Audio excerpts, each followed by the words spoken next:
من الشيطان الرجيم بسم الله الرحمن الرحيم الحمد لله رب العالمين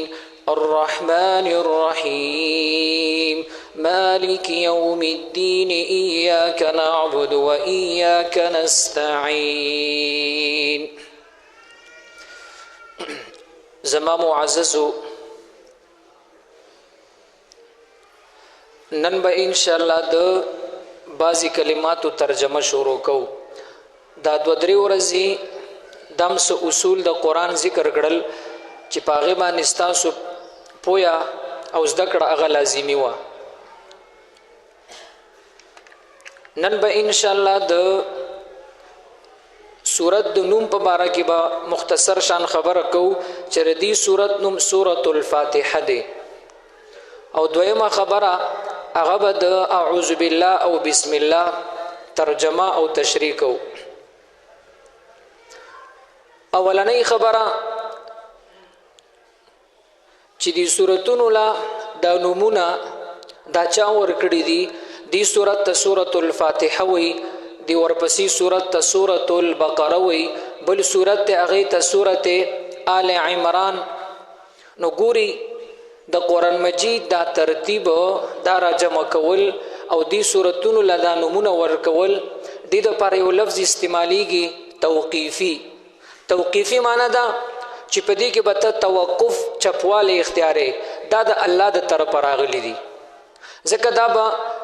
سورت پراغلی دی ته سورۃ الفاتحه ویل کېده. پیغمبر علیه السلام به دا نوم اخسته او صحابه ته به ویل چې د دې سورت نوم سورۃ الفاتحه شو د دې نوم سورۃ البقره شو.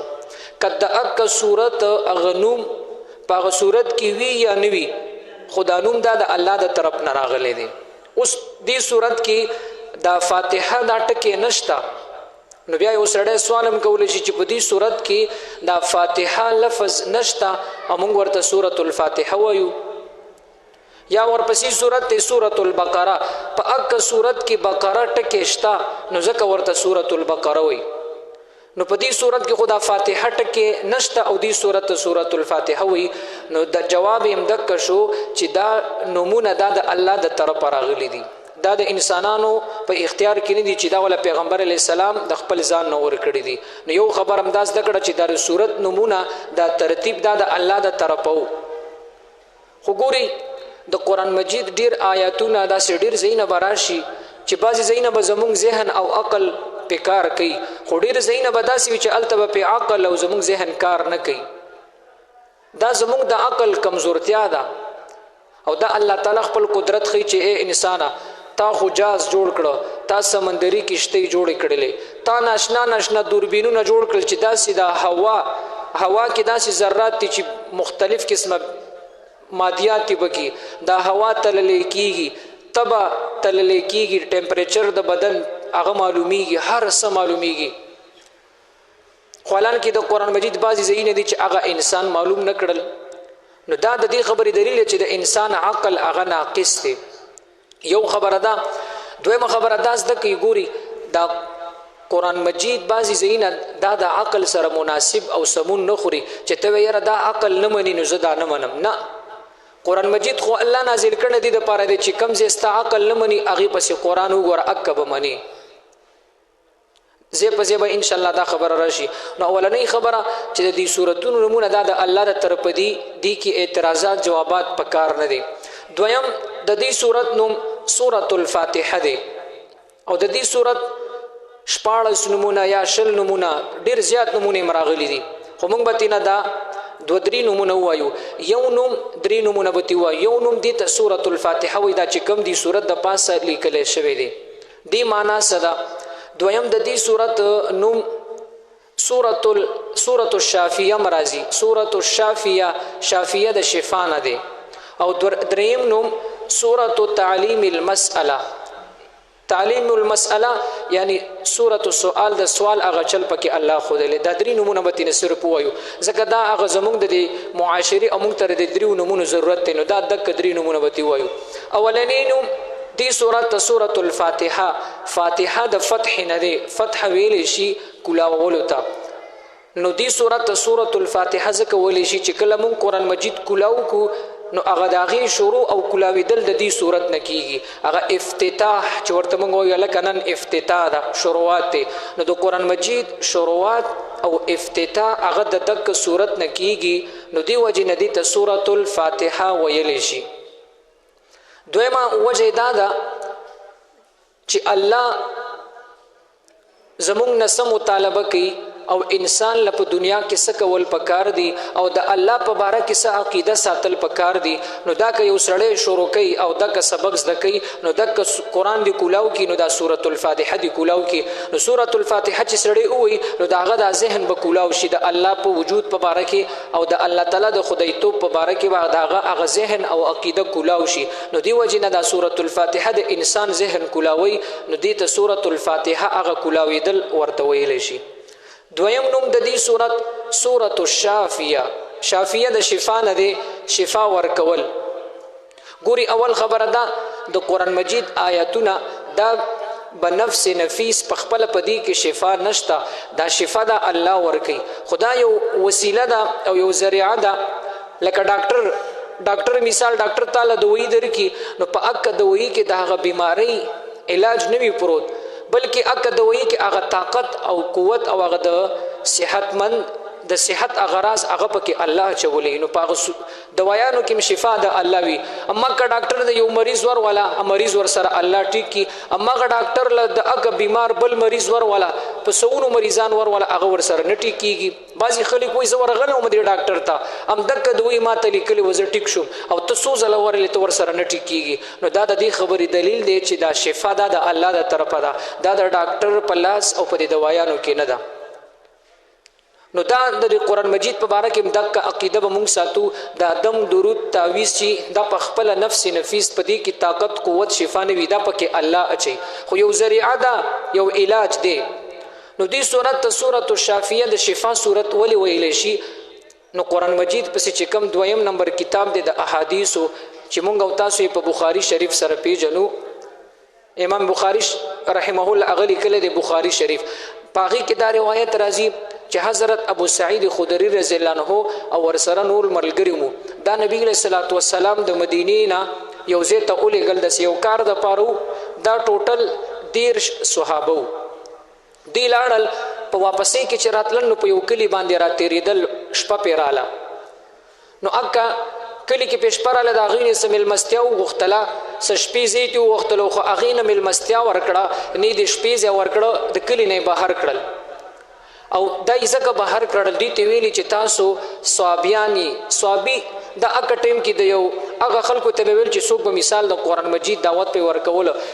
یعنی د خپل پلار نیک دیني چې پرېخو هغه ته به صوابي ویل نو دي صحابه ته بهر چا ویل تاسو صوابیان شوي یعنی تاسو د پلار او نیک دین پرېخې دي زمونږ پښتانم بعضی وخت کې د پلار او د نیک په وینا باندې او داغه په بعضی خبره باندې کلک ولاړی نو ګوري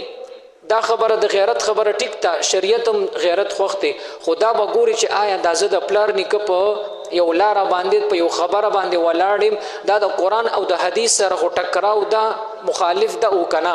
که مخالف ګوره دا خبره بیا الله ته خوخه نه ده حدیث مبارک کې راځي لا طاعه لمخلوق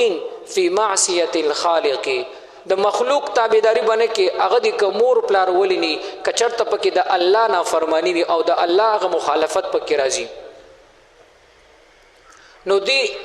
تویلی چې تاسو د پلار نکلار پرېخي د صحابه وته ویل خو صحابه به هر حال صبر وکړل ځکه پاغه ټیم کې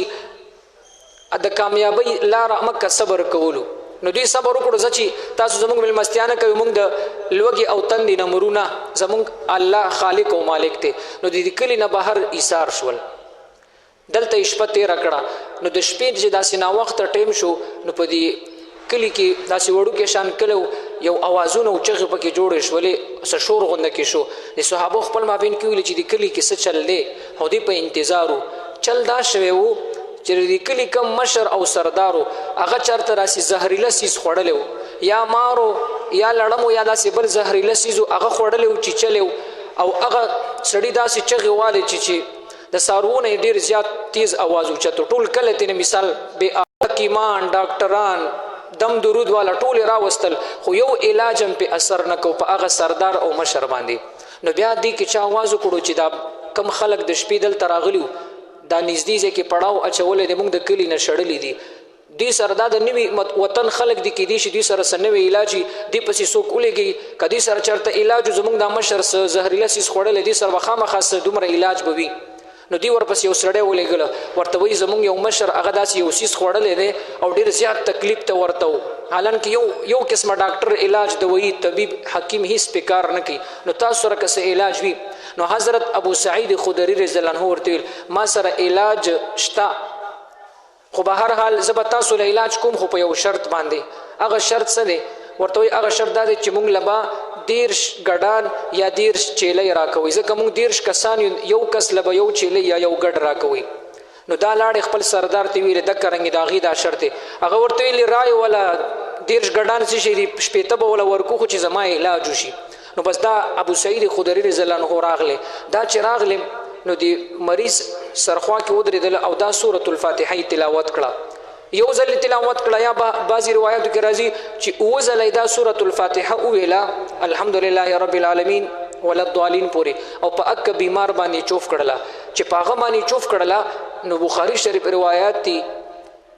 کأنها نشطه من عقال وای دا سړی ویلی وای زمانه دا تکلیف داسې لرې شو لکه د یو څیز غوټې وي هغه کولاو شي سترګو باندې ښکاري او محسوسه چې دا چیز غوټه او دا کولاو شو نو زما بدن داسې تړلی شوی و چې دره باندې دا چوف واچولو نو د چوف سره زما د بدن کولاو شو نو بیا ولا 10 ګډان یا چیلۍ ورکړلې ابو سعید خدري رضی الله عنه خپلو ملګرو خواته رالی وایي وګوره که نه الله زموږ څنګه میلمستیا وکړله نو میلمستیا او خپل کار د الله ته حواله کول پکار دي ستا به الله داسې میلمستیا وکړي چې سوچ کې به دې نه نو به هر حال خو دلته بعضې صحابو بیا دا خبره جوړه کړله چې آیا د دې خوړل به اوس جایز یو که نه ځکه ابو سعید خدري رضی الله عنه ته ویل تا خو په قرآن مجید چوف کړی او په قرآن مجید د دا ګډان او دا پیسې اخیستې دي مثال دا خوراک سکاک بعضې صحابو ویلي چې دا به جایز وي بعضې ویلي نه دا ناجایز دی او چا ویلي جایز دی خو اختلاف پکې رالی خو دوی دا خوراک ونه کړه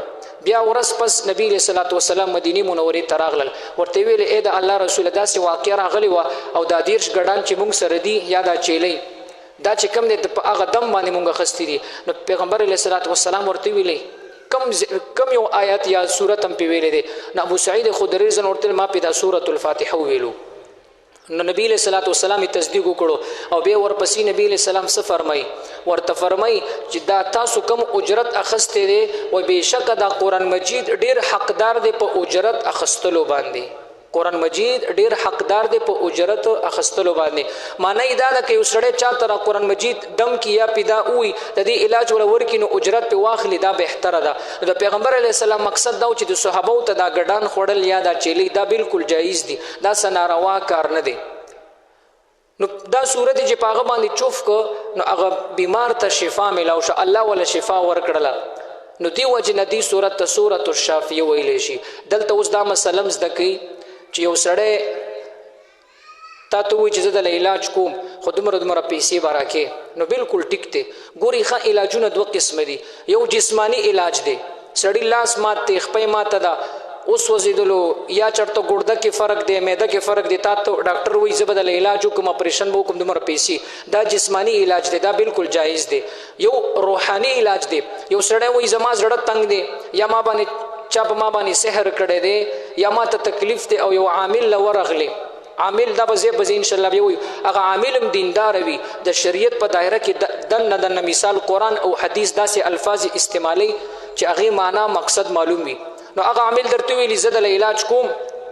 ستا تکلیف په انشاءالله ختم شي دا زړه دې تنګېږي یا په تا بوجي یا تا له غصه درځي بل څه درځي نو زه به انشاءالله ستا علاج وکړم خو ما به دومره پیسې راکړي نو دا پیسې اخیستل ګورې جایز دي دا تعویزونو والا چې کومې پیسې اخلي خو هغه تعویزګر چې مثال عالم وي او صحیح دیندار وي نو هغه که پیسې اخلي ګورې دا جایز دي خیر مسله دا نو په دې ځان پوهول پکار دي چا سره جګړه نه ده پکار چې دا څنګه مولوي صاحب او څنګه تعویزونو والی ته پیسې اخلي نه چې څو پیسې درته ووایي که خودی دي کې تا ته زه د علاج کوم مال به 1 لک روپۍ راکې نو بالکل جایز دا ورکول شي دا ناجایز نه دي تاسو ته د سورۃ الفاتحه نه دا معلومه شوله چې یو سړی په چا باندې چوف اچي داغه پیسې اخستل دا جایز دي او بخاری شریف کې دا روایت موجود دی هر تفسیر دغه واقع را نقل کړی دا نو دا مسله ور سره تاسو زده کړله چې په تعویز باندې یا په چوف باندې پیسې اخستل جایز دي خو مليانو له غیا سم سوق نه ورکي کا ډاکټر ورزینو صرف چیک اپ کوي چیک اپ سي تاسو ټول ورغلي او دی ګوري خلو کلاو کا یا اخو مخواړه یا سا واخله بس دا درته وي پرچه درته لیکلو کې 100 روپۍ فیس ته یا 1500 روپۍ فیس ته او اغم دغه مریض شکر وباسي چې یا الله ستاسو شکر دې چې زمان نمبر را دی او دی ډاکټر ز مثال چیک کړم نو پدی باندې شکر باسي او دک بیمار کا چرته یو عالم لورلې یا یو عامل لورلې او ورته وي دا زړه دي چې بندي کې کم تکلیف ته دا لزه ختمو په یو چوف باندې نو الته 1500 روپۍ او ورته ډیر زیات ښکاری چې خدا خو 1500 روپۍ غواړي او خیر د هر چا خپل ذهن د غمار ته مسله واضحه کړله نو دی سورۃ الشافیه په دی ویل شي چې په دی صورت کې شفا پرته ده نو تاسو هم دک صورت وای مونږ لم چې څوک معشوم راشي یا عزت کوي یا جاړي یا د چا زړه تنګي نو دک صورت بهترین علاج دی او وزره وای هر یو سړی او په هغه باندې چوف کوي نو الله به شفا ورکړي خدا شفا ګوره سم خلو غواړي صفا خلو غواړي صفا جب غواړي اوس چې د چا مثال نور خبرې نه کو غوښتان نسوارو خلی یا مثال د چا د چرسو خلی او هغه مثال دا وی او يرزه خو چوف چوف کوم کار نه کوي ګوري تقوا ولا شرط خ تقوا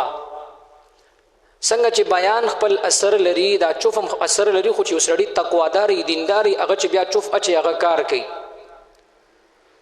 نو به هر حال دی صورت کې ډیر هغه شفا پرته ده نو دا په بیمارانو باندې وای نو الله به شفا ورکړي نو دی سورۃ الشافیه دی وجن ویل شي چې دا شفا ورکون کی خود الله په اجازت او په حکم سره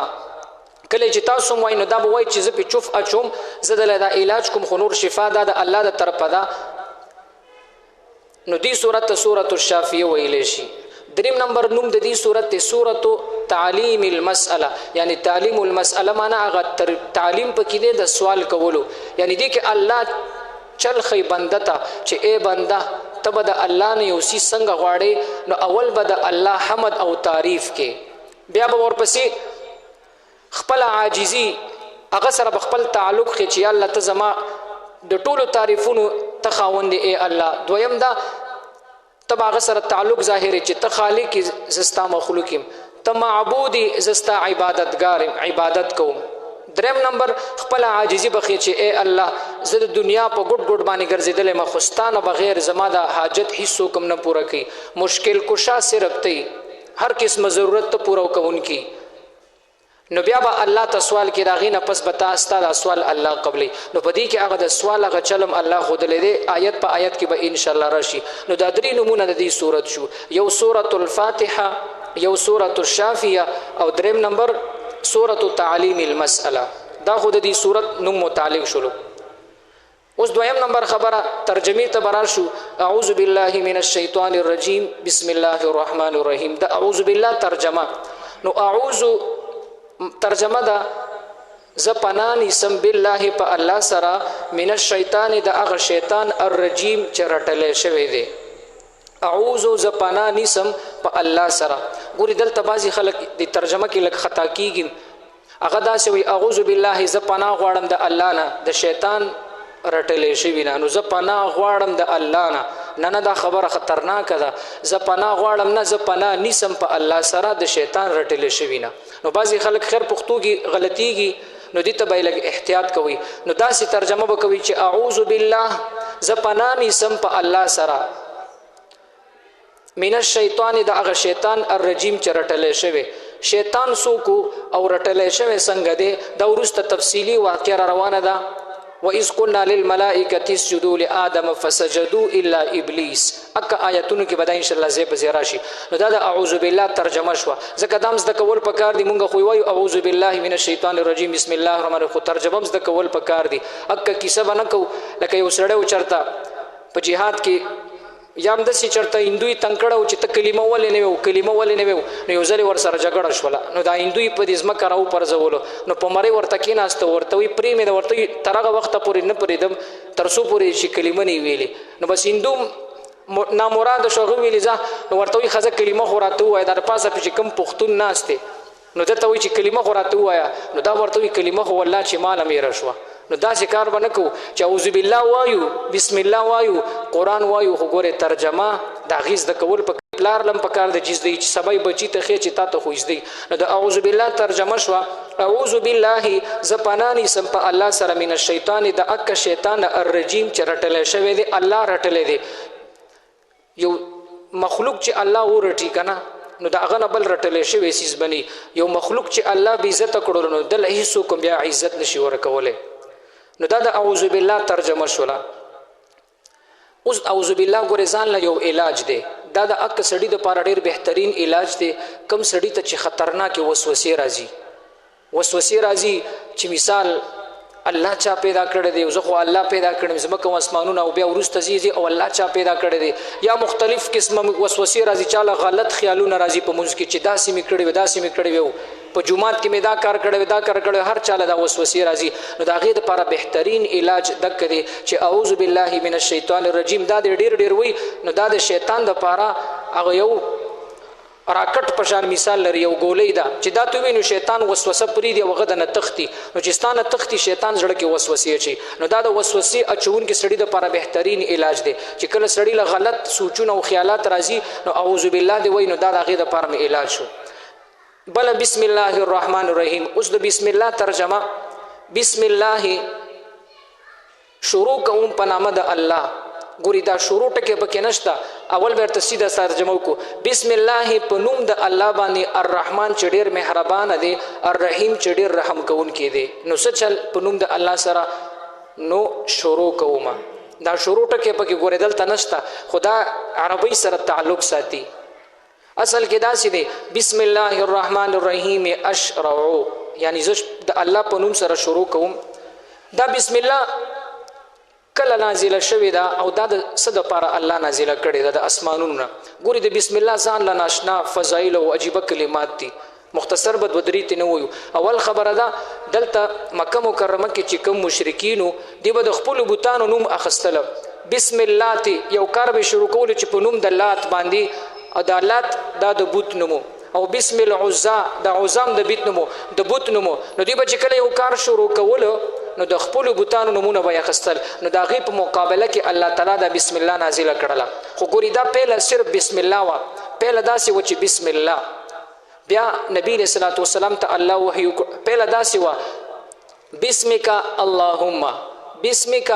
اللهم بیا نبی علیه صلات وسلام ته الله وحی وکړ الله ورته وی فرمایل چې بسمک دا کاف ضمیر ته لرې که د الله نوم ورسره اخله نو بسم الله وایه نو بیا صرف بسم الله وه بیا چې کله دا آیت نازل شو قل ادعوا الله او ادعوا الرحمن یعنی الله ته په الله نوم سره आवाज کولی شي او په الرحمن سره نو بیا ورسره نبی علیه صلات وسلام دا ټکی زیات کړه بسم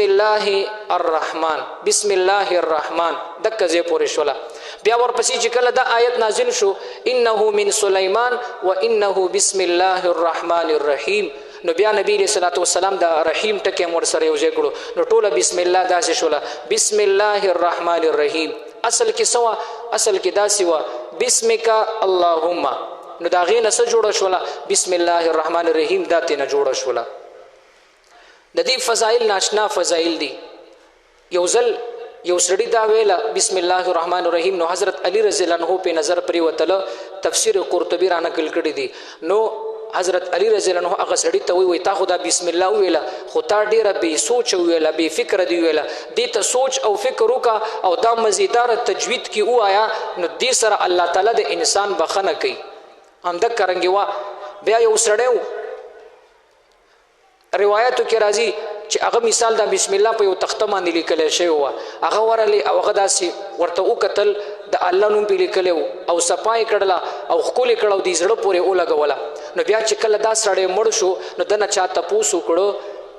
چې تا سره الله څه معامله وکړه ده ورته ویل زه خو الله وبخلم وای څنګه وبخلې په کوم عمل باندې ورته یو عمل مې الله ته قبول نه خو یو ځای کې مې بسم الله ولیدله هغه مې لږه صفا کړه او ښکل مې کړله او زړه ته مې رانږدې کړله نو لہذا دا عمل الله ته خوښ شو. نو د دې بسم الله د وجې نه د یو سړي مغفرت شوی دی. نو مغفرت دا خو د الله خوښه د چا ته مغفرت په څه کې پټ دی. نو بهر حال هغه ته بخښنه صرف د بسم الله د وجې نه وشوله. نو بسم الله الرحمن الرحیم ترجمه به دا شي شروع کوم په نامه د الله سره چې الرحمن چې ډېر مهربانه دی، الرحیم او رحم کوونکی دی.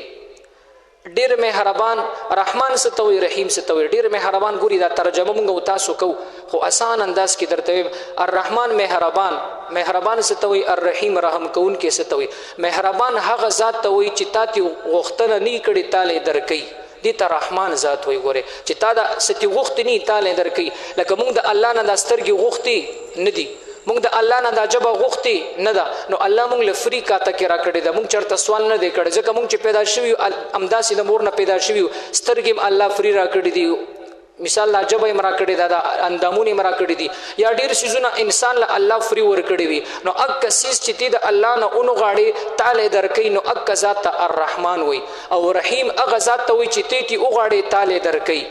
نو الله داسې ذات دی چې ډېر څیزونه موږ ته نه دي غوښتي، موږ له راکړي دي، او ډېر څیزونه داسې مشته چې تی وغواړو نو امید دی چې الله به هغه موږ له راکوي. لکه اوس جنت دی، نو دا الله نه موږ غواړو نو امید دی چې موږ له به یې راکړي.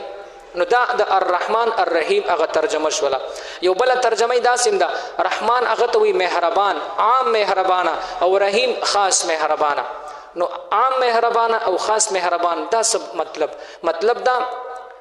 الرحمن معنا عام مهربانه دا دی چې په دنیا کې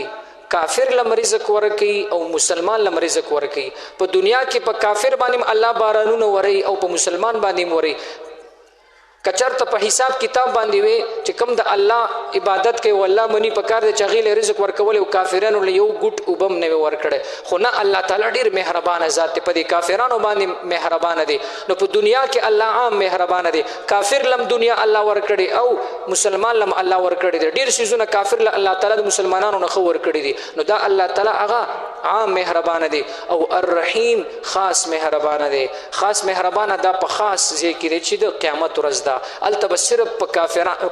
صرف په مسلمانانو باندې به الله تعالی مهربان وي، او خاص رحم به الته د مسلمان سره وي. ځکه چا چې د ایمان رڼا، د قرآن مجید رڼا، د نبی رسول الله والسلام تعلیمات رڼا د ځان سره الته صحیح سلامت یو وړله، صحیح سلامت ګورې. دا نه چې مثال ټول عمر مونږه الله الله په خوله باندې ویلي وي، ټول عمر مونږه مثال منځونه کړي وي او دسونه مونږ کړي وي، او مرګ راځي او مرګ داسې حالت کې راشي چې مثال بې کلمې د دنیا نه لاړ شو. ګورې دا به ډېره خطرناک خبرې او داسې ډېر واقعات شته زی په زی به انشاءالله وایو. نو چې مثال د دنیا نه چوټي کېږي او رخصتېږي، د ایمان سره رخصت شوي، د ایمان رڼا د ځان سره یو وړله، او د قرآن مجید رڼا د ځان سره یو وړله، د نبی رسول الله والسلام د سنتو پابندي هغه عمل د ځان سره صحیح سلامت یو وړو. نو الته به په آخرت کې الله تعالی په مسلمان باندې خاص مهربانه به وي. خاص مهربانه به دا وي چې د قیامت هغه ورځ او هغه سختۍ هغه په صرف په کافر باندې وي، په دک مسلمان نه باندې وي، او د جهنم هغه سختیان هغه په دې کافرانو باندې وي، په دې بد عملو باندې او په دې نیک انسان او مسلمان باندې به هغه نه وي. نو دغه